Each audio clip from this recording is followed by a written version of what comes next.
Aleykümselam. Necəsiz Sağ doktor? olun, siz necəsiz? Artıq siz həm onu üyüdülmüşünü, həm də üyüdülmədən gətirmisiniz. Buyurun. Bu çoxumuzun tanıdığı, amma bəzi nüansları çatdırmaq istədiyim bitkidir. Bu bitki ud hindi bitkisidir. Ud hindi bitkisi əslində başqa-başqa adlarla da bu dəqiqə satılır, edilir, amma ud hindi ağac şəklində belədir. Üyüdüldükdə isə toz şəklində bu vəziyyətdədir. Ud hindinin ağac şəklində istifadə olunmuş hissəsidir. Üyüdüldükdən sonra belə bir toz halına gəlib çıxır. Ud hindi bitkisinin nələrdə istifadə etmək olar? Onlar haqqında qeyd edəcəm.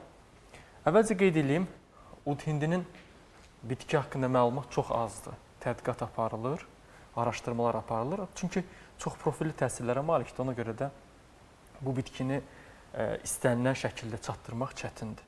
Ud hindi bitkisinin yəni adı təsir edici maddələrinə uyğun olaraq Aglarea adına uyğun olan agarol, agaraferon tərkibi kimi təsir edici maddələrdən ibarətdir. Bu maddələrin əsas təsir xüsusiyyətləri antihistaminə bənzər təsir yaradır. Yəni antiallergik təsiri var, fermentativ xüsusiyyətləri artıran bitkidir.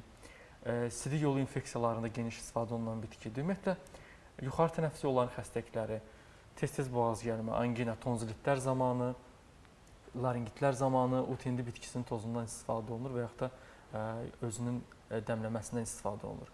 Ud hindi bitkisi ümumiyyətlə kif göbələklərinə qarşı özündən maddə hazırlayır. Amma əslində o maddənin özünün sonradan tapıblar ki, kosmetologiyada geniş istifadə olunur. Ud hindi bitkisinin nəinki daxilə qəbulu, kosmetologiyadakı istifadəsi və bu bitkidən alınacaq o qədər yaxşı kosmetoloji vasitələr var ki, dünya praktikasında kifayət qədər də baha sayılan bitkilər sırasındadır.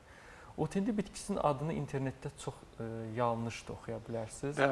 Bəzi adlarla çox qarışdırırlar. Gah öd ağacı ilə, gah qıstəlxindi ilə filan.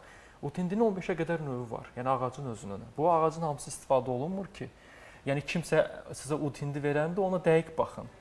Bəziləri ud hindi olmaya bilər. Yəni hər ağac buna oxşamır. Bu dadı vermir.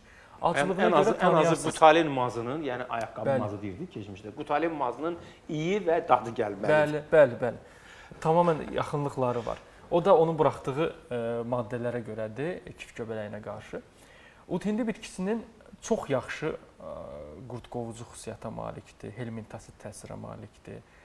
Deyərdik ki, bizim antibiotik təsirinə malik olan bitkilər sırasında ilk onluqda olan bitkidir.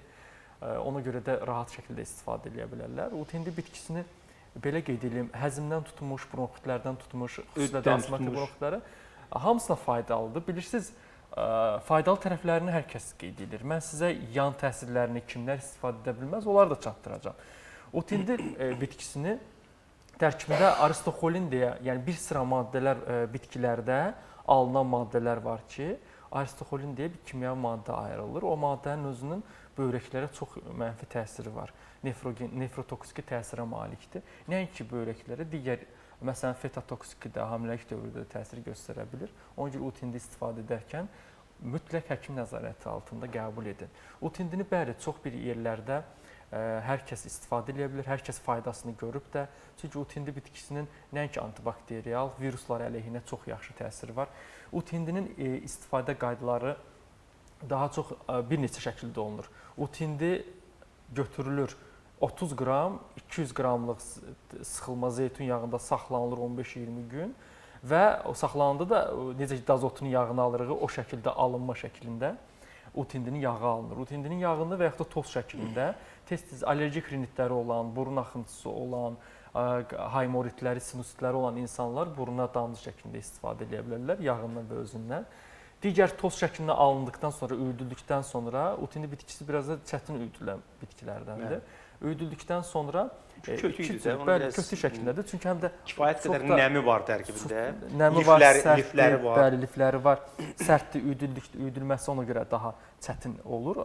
Amma belə şəkildə də hissə-hissə doğrayıb da dəmləmək da mümkündür. Biz daha çox üyüdülmüş formu ona görə gətiririk ki, ud hindi bitkisini balla da qarışdıra bilək, Ut-hindi bitkisinin baldan qarışılması bir çox xəstəliklərdə daha çox effektivdir. Paralel qara çörək otu ilə və yaxud Əlbəttə, digərləri ilə. zəncəfillə uyğun gələn bitkidir, darçınla uyğun gələn bitkidir, mixeklə uyğun. Yəni bir çox bitkilərlə yaxşı xüsusiyyəti ondan ibarətdir ki, antagonistə deyil, yəni bir-birini dəf edəcək bitkilər qrupuna aid deyil.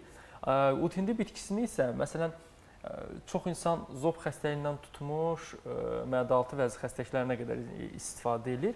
Bu hamı üçün keçərli deyil. Bax, adını sadaladığım tərkibindəki aktiv maddələrdən qıcıqlandırıcı təsir göstərənlər də var. Məsələn, kolitlərdə olar, belə bir cümlə yazılır. Hansı kolitdə olar?